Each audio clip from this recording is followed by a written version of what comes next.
Like many of you, I've been in leadership a long time, and I'd like to be in leadership still quite a while. I'd like it if God would allow me to serve him as a leader all the way to the end. That would give me a great amount of joy. But I know sometimes that doesn't happen, that sometimes leaders are disqualified, and sometimes they're disqualified at surprising points and in surprising ways. And knowing what those key points are and how they can sneak up on any of us actually is really important for those of us who want to serve Jesus for the long haul.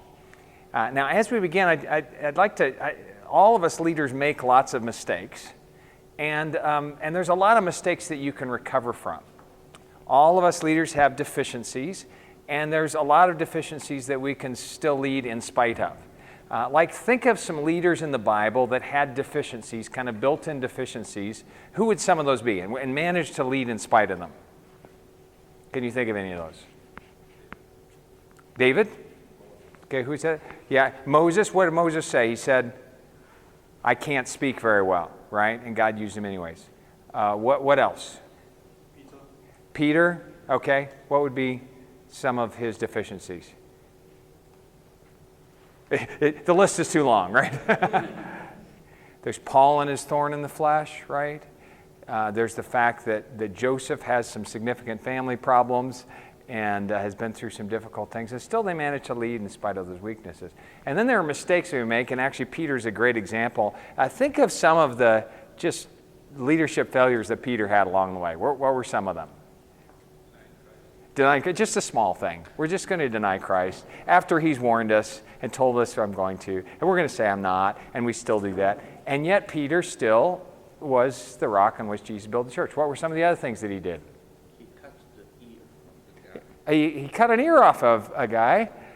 Yeah, well, that's a great one. Maybe we could say that was a leadership victory. He swung, missed the head, got the ear, then ran off. What were some of the other things he did wrong? Right, tried to avoid Jesus washing his feet, right? He went back to fishing. When Jesus said, do you love me? He said, I like you a lot.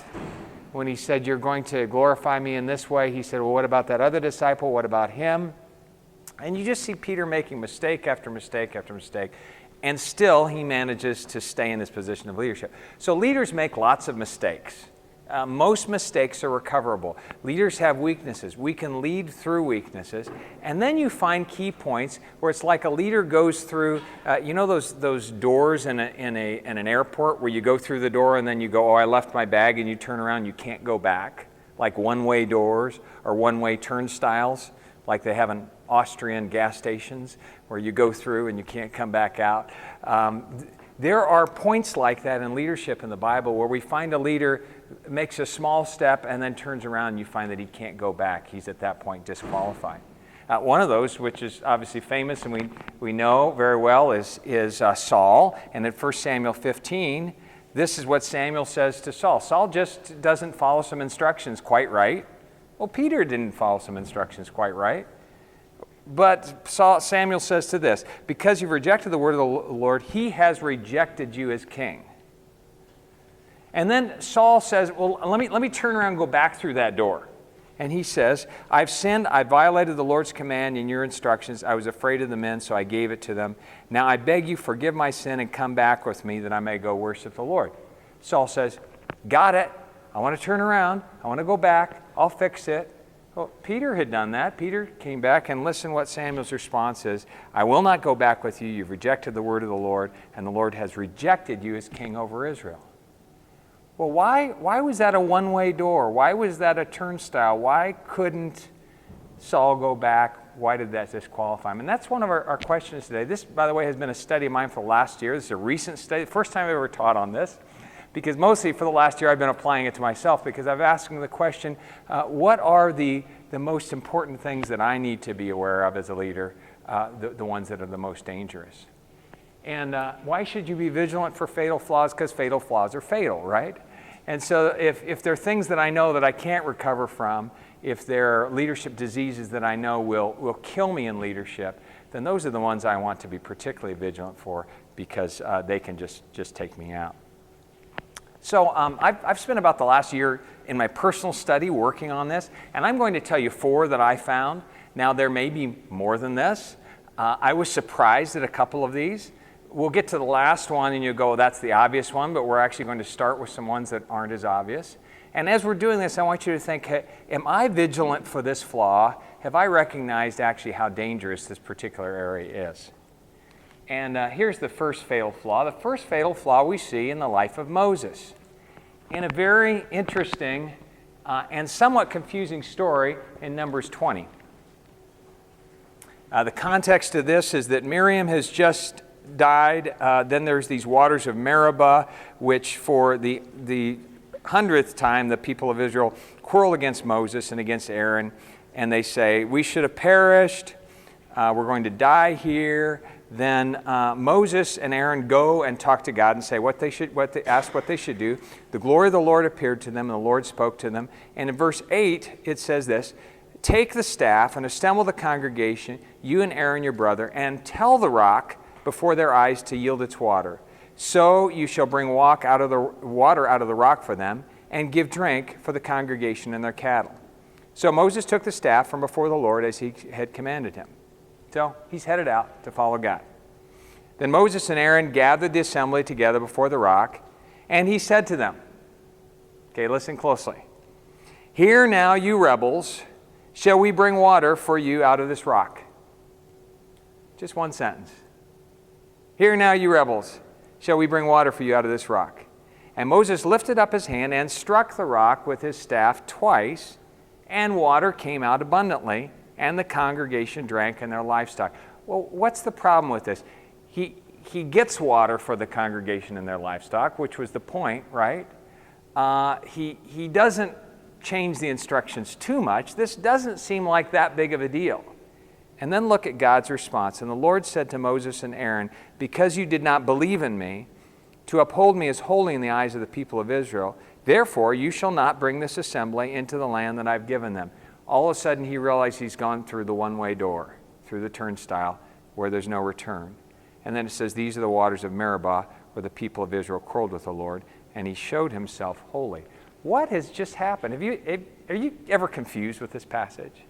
Like, it seems like the time when Moses just about got killed for not having circumcised his son, or where he argued with God and said, son, someone else, or where some of those just seemed like bigger issues than this one, where he didn't manage the people at the Jordan River, he kind of lost control, where he broke the tablets and had to go back up and get another one. What's the big deal? What's the big deal that's going on here? Now, have you ever led out of frustration or anger?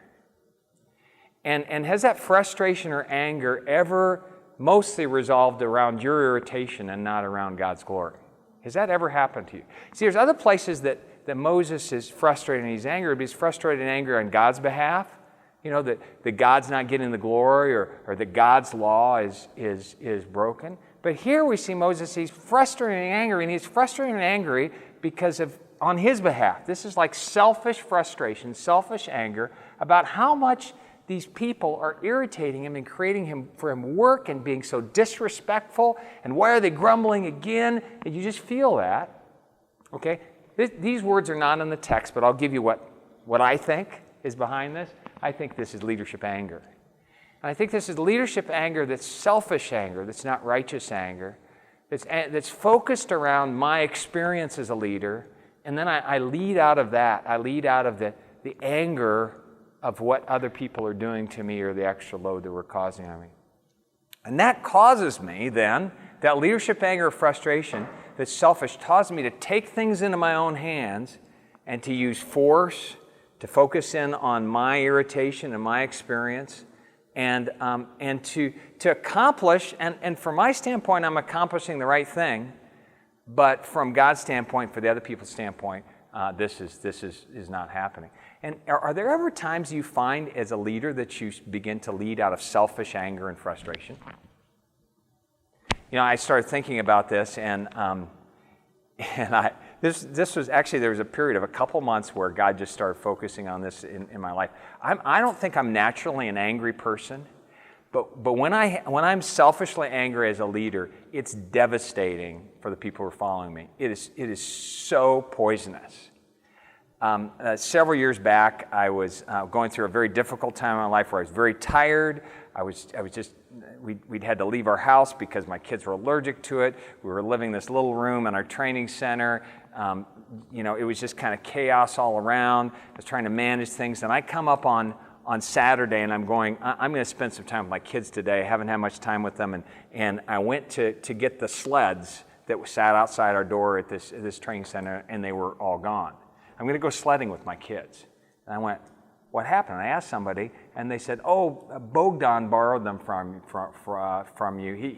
You weren't around, so he just assumed it'd be okay. And he just took your sleds. And I was like ticked off. Like, you know how sometimes when a bunch of frustration builds? I think Moses has been frustrated for a while. Like, this is not the first time this has happened. But I'd had a long week. I was tired. I was feeling bad about the fact that I hadn't spent time with my kids anyways. I just get ready to go sledding with them. And this jerk has taken my sleds. He's taken my sleds. You know what? He didn't ask me about taking them. He didn't ask me. Now, should he ask me? Yeah, he should. But if you could have been on the other end of the phone when I called Bogdan, it would not have been a pretty experience. Okay, I called Bogdan. I told him he shouldn't borrow our sleds. I asked him where they were. I told him how difficult it was for me that we were missing our sleds that day. And I hung up. And I felt just like really righteous about the fact that I'd gotten water out of the rock. Those sleds came back very quickly. I got my sleds back. And something happened in my relationship with Bogdan. Like something broke. Like that. He was just blown away by my selfish anger in a way that he really couldn't understand. And I would say it was probably 3 or 4 years before he'd be in the same room as me, and he'd kind of drift to the other side of the room. He'd have some questions, and he'd ask somebody else. And all of a sudden I realized, I just totally destroyed that guy in that process through my selfish anger. It wasn't righteous anger at all. But in some ways, in his mind, I disqualified myself to lead him because now I became scary. Right? Because he's looking and he's going, a leader who has power over me may at some moment begin to use that power selfishly and out of anger, and that's dangerous. That's dangerous for me as a follower. And what I realized is actually it's not just dangerous for Bogdan, it's dangerous for a whole bunch of people. I remember another time, and I feel really bad about these times, but another time where I was coming up to a big conference and coming to the train. Again, this is in our training center, and the guy who was managing it, we'd been talking about the fact that big changes to the training center need to be talked through before they happen. And I walked in and somebody said, hey, did you know that the kids' playground has been taken down? And I said, what? And I go and I find our hotel manager. I say, what, you took the kids' playground down? He says, yeah, it's not safe. I go, you didn't have the authority to take the kids' playground. I mean, you just took it down. You didn't. But you know how I dealt with that? I should have had that conversation. But I was ticked off. I was mad. And I was irritated about a bunch of things. I was irritated that he was interrupting a conference that I was going to, so I was having to take this talk with him in the midst of this conference. I was irritated about the fact that this has happened for the third time. I was irritated by the fact that I felt disrespected, and I got water out of the rock out of anger and selfish irritation. Now, here's the other thing that happens when you do that. This is not clear in the text. He responded quite defensively, as you can imagine. So what do? I pour around a little bit more energy, right? And I would say with this leader, it probably took 2 or 3 years for us to recover in our relationship from like 10 minutes of me not controlling my selfish anger. So I think sometimes the thing I came to realize is that actually selfish anger from a leader, when a leader leads from selfish anger, it is much more devastating than he understands. And it was so dangerous in this situation that God said, I can't let this, if I let this go uncorrected, I'm not holy. I lose my reputation as your boss if I say I'm advocating that. You're following my instructions, and so God pulls his. He says, I want everybody to see that I didn't agree with that, and the way they're going to see that is that you're not going to get into the promised land. It's interesting if you look at key leaders. I have been studying, one of the leaders I've been looking at recently is a man named Bob Pierce, who is just an astounding man. He started both World Vision and Samaritan's Purse. Now, does anyone know World Vision? And does anyone know Samaritan's Purse? These are massive organizations that have been used around the world. Incredible visionary, loved Jesus, loved his people. And he actually was kicked out of the organization that he started. He was actually removed from World Vision. A lot of people don't know that. But what they said, he talked about this intensity. He says this same intensity led to his downfall. He had an ungoverned temper and frequently clashed with the World Vision Board, particularly over his insistence on making financial commitments on the fly. But his ungoverned temper basically disqualified him from, his board began to say, we can't trust you because of the way that you respond. And so you see a leader like Bob Pierce, who's just a fabulous leader, and that was the reason why he was removed. And so part of it is I have to recognize this not a small issue. So actually I came to our whole team and said, I just need to repent. God's really dealing with me in this area. I've been responding to different things in selfish anger. And I think one of the things is just how serious we treat it in bringing it back around. I'll tell you what, and actually this is the hardest of the passages we're going to cover, so there's quite a bit of wrestling. You might want to wrestle this. It is clear that this was the one-way door for Moses. We know that. He went through this door and wasn't able to return. So it's a big issue. We do know that. This is what I think the antidote is. I think the antidote is submission. I think in that instance, Moses did not really come back under God, and he stepped into God's place. Because if he would have just done exactly what God would have said, or put that whole situation under his control, I think his response would have been really different. And I think when we start getting angry, if we'll turn and submit, I think we'll be in a very different place. What I did not do was I didn't stop and say, God, I am your servant, and Bogdan is also your servant. How do you want me to deal with this situation? I would have ended up in a very different place if I would have submitted at that moment. I did not pause before I went in to talk to our hotel manager and say, oh, God, there's a problem. How do you want me to solve this? This is your staff. These are your people. I'm your servant. I'm under you. What do you want me to do? If the times when I do that, I lead with a totally different spirit because I lead as someone under authority, and I don't pull the authority to myself. So I think this is just, and this is something that Moses normally did, and he didn't do it in this situation. But I think in those times where we feel that self-righteous anger coming up, and it's not God, that we have to just get ourselves in submission, and then it's a totally different situation. Jesus cleared the temple under submission to his Father. Okay. Here's another one. You can chew on these. I've been chewing on these for about 4 or 5 months, so you'll maybe chew a little bit farther. Fatal flaw number 2. Example is David. Now, what's David's most famous error? Bathsheba, and then killing Bathsheba's husband. That's his most famous one. Did he lose his leadership because of that? Wow, that's interesting, isn't it? He did not go through a one-way door. Now, that was a terrible, horrible, he murdered someone, he committed adultery, but it actually wasn't a one-way door for him. He repented, and God kept him in that leadership role. That's a very interesting one for me. Now, I'm not downplaying his sin at all, but it does show you the effect of a heart that softens and comes back and responds to God. I think there's another issue that actually was his greatest leadership error and that almost cost him his kingdom. What was that? His kids, right? Absalom. And there you find just an unfolding disaster that's really hard to read. What are some of the things that you would say characterizes David and his leadership? Like when you say David and his leadership outside of this situation, what are some of the things that characterize it? Humility, great. What else? David is a man of God's own heart, great. What else? What's that? Mercy, okay. What else? See, David is a man of passion, yeah. What else? Courage. Oh, wait, yeah, Goliath, right? Goliath, a man of faith, right? A man of action. I mean, when there's a problem, he just goes for it. And then I want you to watch a very, very different David in this situation. We're going to just fly through some verses here. 2 Samuel 13:21. This is so out of character for David. 13:21, he says,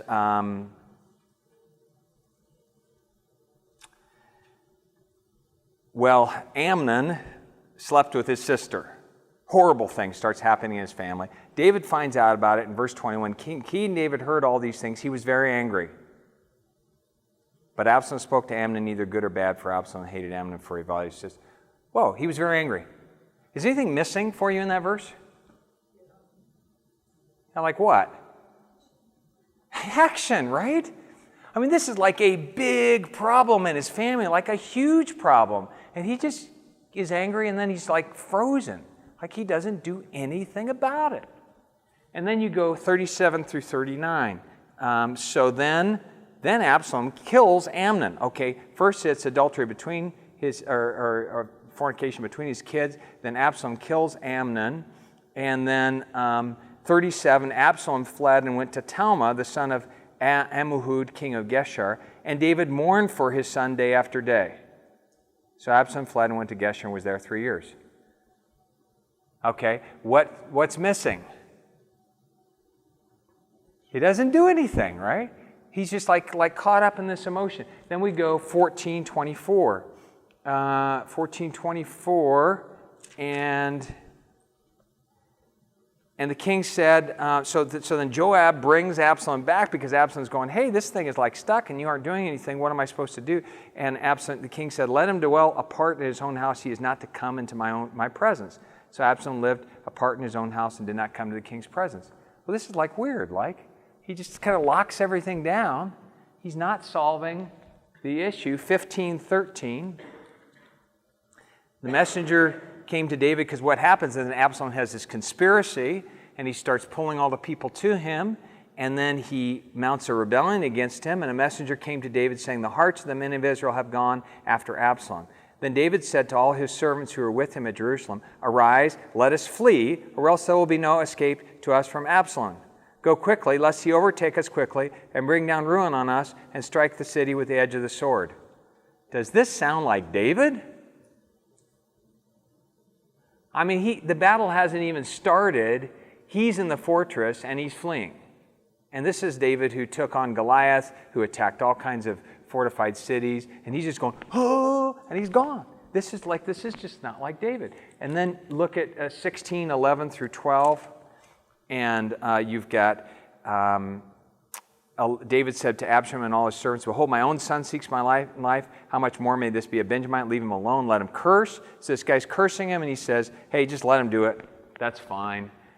And then you get to 18:31. So then he finally comes back and goes back into battle with Absalom, 31 through 33.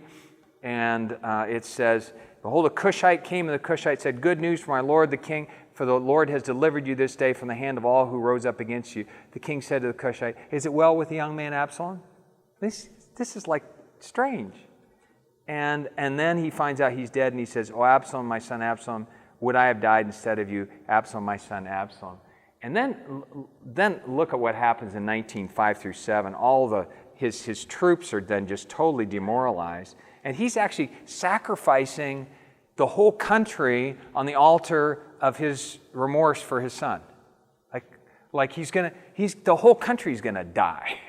And he doesn't even know that. And then this happens, then Joab comes to him and says, you have today covered with shame the faces of all your servants who have this day saved your life. And this is in verse 5, and the lives of your sons and daughters, because you love those who hate you and you hate those who love you. For you've made it clear today that the commanders and the servants are nothing to you. For today I know that if Absalom were alive and all of us were dead today, then you would be pleased.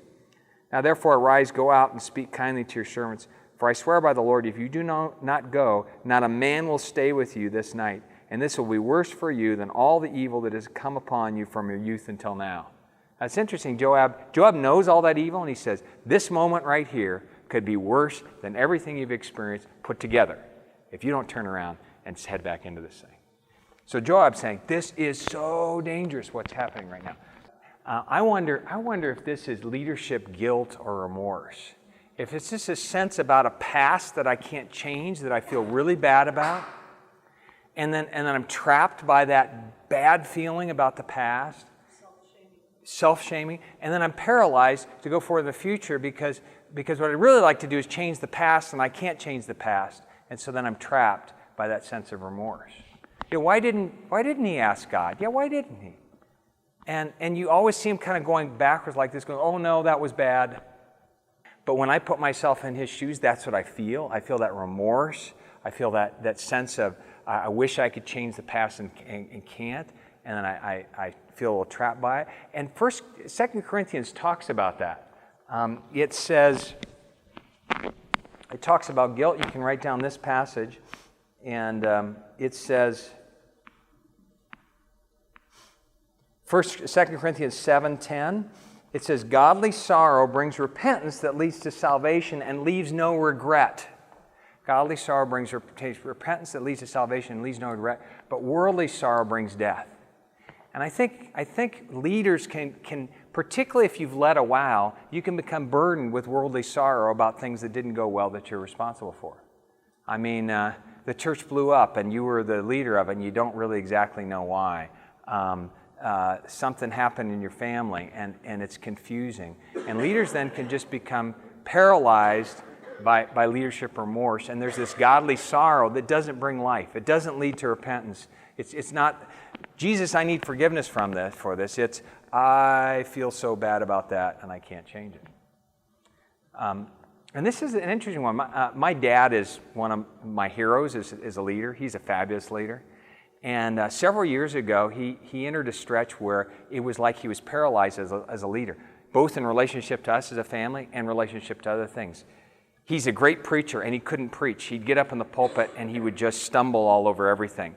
He's a great discipler, and he wasn't discipling with confidence. He's a great dad, and he wasn't getting involved in our lives. Finally, I said, Dad, what's going on with you these days?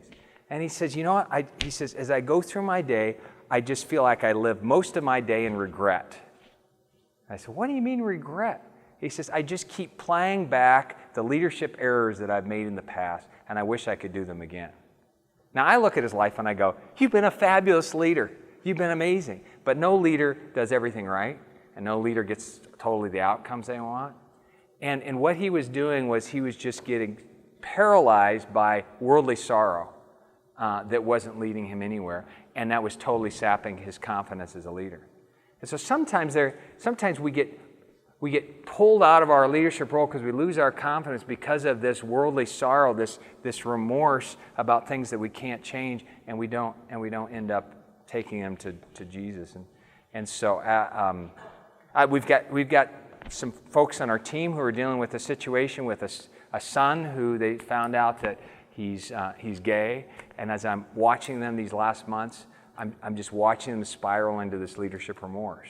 And they're being paralyzed by something that it's horrible, but they can't change. And they've got to somehow put it in the Lord's hands and turn and accept His grace, because otherwise you're paralyzed by things that are out of your control, that may be even something and you can't change. Any thoughts? Any more thoughts on this? What's the antidote? I think we find this in Zechariah 3, 1-6. This is a great story of Joshua the high priest standing in front of the Lord, and Satan's there to accuse him, and he's in filthy robes. And he goes to this, and the Lord says, the Lord rebuke you, Satan, the Lord rebuke you. And then he reclothes him in clean clothes. And I think the issue is we've got Joshua the high priest, who actually is clothed in dirty clothes. And his answer is not to somehow not be clothed in dirty clothes, but to be clothed in the righteousness of Christ. And I think leaders have to be particularly diligent at covering their leadership failures with the righteousness of Christ, and not trying to redeem them or fix them, and just be willing to come to Jesus. And it was really interesting that discussion with my dad. I said, Dad, we need you so bad as a leader right now. You got to get this straightened out. Basically, I said, Dad, you're trying to be your own Jesus. You're trying to be your own Jesus. You're trying to suffer on the cross for your sins. And it's killing us all. Like, stop trying to be your own Jesus and put it on Jesus. And I remember in that moment, I was sitting with him in my office, and he sat there, and then all of a sudden, he spun around and dropped on his knees. This is my dad, who's just one of my heroes. All of a sudden, boop, he's on his knees. And he just starts confessing that, Lord, Father, I've been trying to be my own Jesus. And my leadership regret is actually a lack of confidence in your righteousness. And I'm trying to clean up my own clothes. And I've got to get those failures onto Christ and accept his forgiveness and his salvation. And something broke there. It was amazing what a difference that made all of a sudden in the weeks following that. And my dad's 90 today, and I was with him not very long ago, and he has Bible open in the car. He says, Dave, I got to tell you about this new thing I'm learning. And he's telling me about the people he's discipling. And he's not paralyzed in leadership now, but that could have taken him out if he had not gotten that taken care of. How can we help someone if they're going through something like this? One of the things I did is I went through the story with him, and I said, I need to be Joab to you right now. I know you feel this so very deeply, but if you get buried in this, it's actually very dangerous. And if you don't deal with this correctly, it could be the result of you not dealing with this correctly could be much worse than the thing you're responding toward because of the paralysis that's existing around you. And so sometimes we have to be like a Joab coming. And then I said, we've got to get this onto the cross and the grace of Christ there. And you also got to know what's your responsibility and what's theirs. Because that's the other thing. I think David wasn't separating out what's Absalom's responsibility, what's mine, and realizing that he. But I do think sometimes those are like they're situations where we've got to be compassionate and firm, like Joab was, and say you don't actually realize the danger of where you're going right now. One of the things I told him is I said, you could still be in this situation 20 years from now. You could be paralyzed by remorse 20 years from now because there's a good chance it's not going to change. So if you don't deal with it now, just think of the wasted years, all of that energy that's not being going into the kingdom and your paralysis as a leader that's coming from it. The third one is the Pharisee. Let's look to Luke 12, verses 1 through 3. In the meantime, when so many thousands of people had gathered together, they were trampling one another, he began to say to his disciples first, and this is really interesting, say to his disciples first, so recognize that. This is his closest leadership team, and he says, beware of the leaven of the Pharisees, which is hypocrisy. I think sometimes it's easy to look around at people we consider hypocrites and be convinced that will never be a problem for us.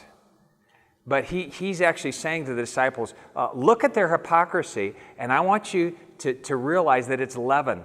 And what does the picture of leaven mean in Scripture? The picture of leaven represents something that quickly penetrates and spreads everywhere in anything it touches. That's what the picture means. He's saying, listen, hypocrisy can spread through you like wildfire. Watch out. And then he says, nothing is covered up that will not be revealed, or hidden that will not be known. So he says, if you cover something now, it's going to come out sometime. So it really doesn't make sense to cover it.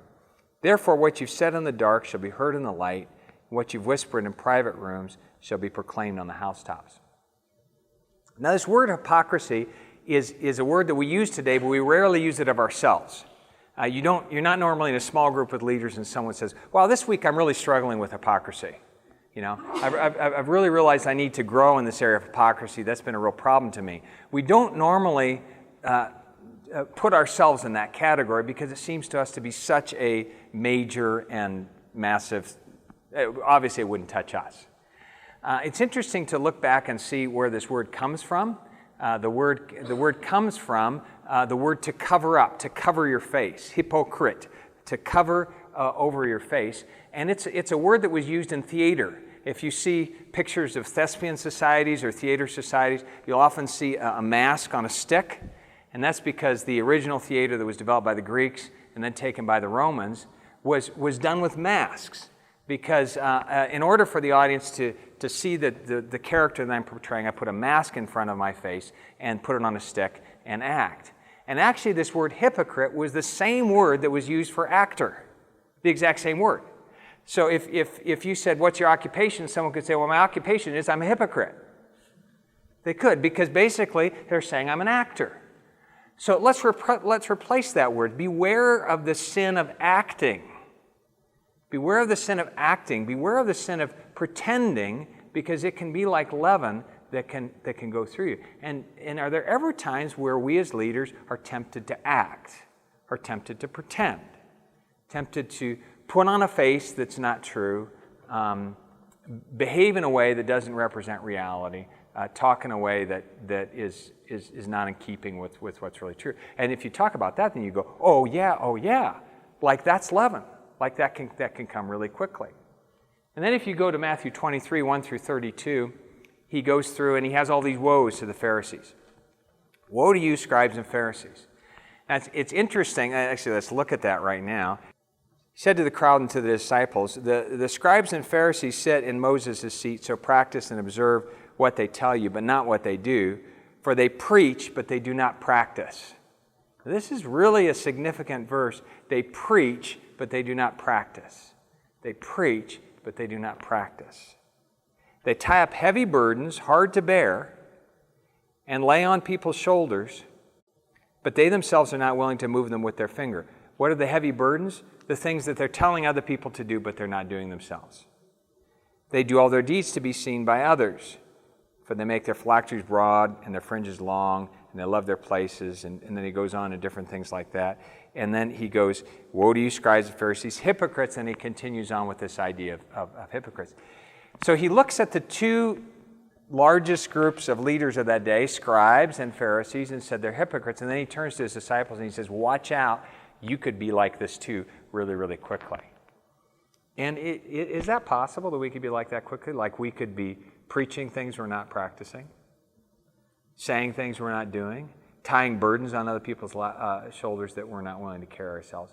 I mean, this is actually like super easy for a leader to do. And hypocrisy doesn't look like hypocrisy from inside hypocrisy. So think about acting and think about coming out on a stage and you've got an audience there, and actually Christian leaders have an audience, and you want the audience to receive something. And you want the audience, and they need, today they need a very distinguished scholar. And I'm not a very distinguished scholar, but I can put on the face of a distinguished scholar because they need that, and I'd like to give that to them. So do you see, from the position of an actor, it can actually feel like I'm doing this for you because this actually will benefit you right now. You need a scholar, so that's what I will become, and I'll give that gift to you. The problem is that it's not reality. It's not really true. And when I first began to study this, I started going, wow, like this is just so easy to do. Preach what you don't practice, not practice what you preach. Have you ever known somebody that the minute they step into the pulpit, it's like all their voice changes, their inflection changes. You go, I don't really know that person. And then they get down and they're someone else, like they're in a role. They aren't. And one of the things about leadership is actually authenticity brings the greatest power to leadership. So this works the other direction too. Authentic leaders are always the most powerful leaders. And it actually is a very important trait of leadership is authenticity. I'm not going to show everybody everything, but what I show, if it matches reality, I'll be a much more powerful leader.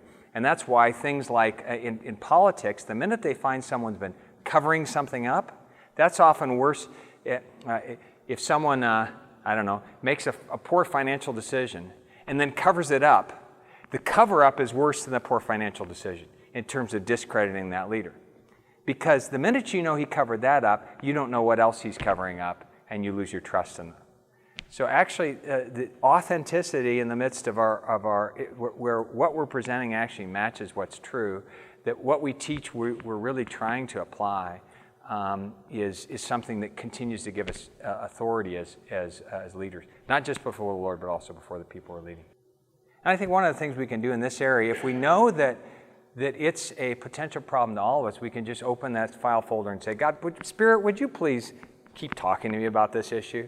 And so I want you to correct me when I'm hitting this particular area. Okay, we need to move to the leadership hypocrisy. The antidote is truth, because he says, if I just keep saying what's true, if what's hidden is going to be pulled out into what's in the background is going to be proclaimed on the rooftop, if everything's going to be clear someday, let's make it congruent. Let's make there no surprises when that time comes. And here's the final one, because and here's the one that's, I say the most obvious one, actually the biggest one for the end. And our example here is Lucifer, okay? But we could have a bunch of other examples. We could have the example of Nebuchadnezzar. We could have the example of Herod. Do you remember Nebuchadnezzar who said, hey, look at this great kingdom that I've accomplished? And God said, oh, by the way, you're going to be on all fours eating grass for the next couple months. When Herod said, look at this amazing, people start worshiping and saying, this is not the voice of a man, but a voice of a God. And you remember what God said? Oh, you're taking the role of a God? I'm going to kill you right now. You're going to get worms and die. I mean, this is like and Lucifer, we find in Isaiah 14:12-14, that he wanted more. He wanted what God had. He became proud because of his beauty. And this is leadership pride. This is just like a massively huge issue. Any thoughts on leadership pride? Why does God respond so? He is willing to take a leader out like this for that issue. Just take a king off his throne, fill him with worms, take the highest ranking angel and throw him down to earth. I heard John Wimber once talk. He said, by the way, the more God blesses you in ministry, the more you have to watch out for this, and the more dangerous this area is. John Wimber said, the minute God starts working, don't touch his glory, because that's the beginning of the end. And there's such a danger when God begins to work of trying to take his glory. So the minute he begins to work, don't touch his glory, that's the beginning of the end. And it becomes, as God blesses more, it becomes even more dangerous and more important that we always are like mirrors, that when glory comes to us, we just take it and put it right on, just point it on. When that doesn't happen, I've seen ministries just taken out just like this because of that issue. And also, if you look at ministries where people have been faithful for a long time, someone like Billy Graham, wow, just the amazing humility of a man who could be so proud. And I think that's one of the reasons why God was able to entrust him with all that he did. In Mark 10:35 and 45, it's interesting as you get to the end of Jesus' time with his disciples, he spends more time on this. You remember they started arguing about who's going to be the greatest in the kingdom and who gets to sit at his right and his left. And much of Jesus' teaching, right, as he's nearing the end, focuses on these issues. And one of the things he says, if you want to be first, you're going to have to be last.